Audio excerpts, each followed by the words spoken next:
বিয়েতে 51টা শাড়ি পেয়েছিল মেয়েটা। অষ্টমঙ্গলায় ফিরে এসে আরো 6টা। এত শাড়ি একসঙ্গে সে জীবনে দেখেনি। আলমারির প্রথম তাকে সে রাখলো সব নীল শাড়িদের। হালকা নীল একটাকে জড়িয়ে ধরে সে বলল, তুই আমার আকাশ। দ্বিতীয় থাকে রাখলো সব গোলাপিদের। একটা গোলাপিকে জড়িয়ে ধরে সে বলল, তোর নাম অভিমান। তৃতীয় থাকে 3টে ময়ূর, যেন 3 দিক থেকে ছুটে আসা সুখ।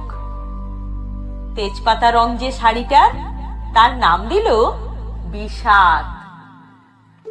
সারা বছর সে শুধু শাড়ি উপহার পেল। এত শাড়ি সে কি করে এক জীবনে পরবে?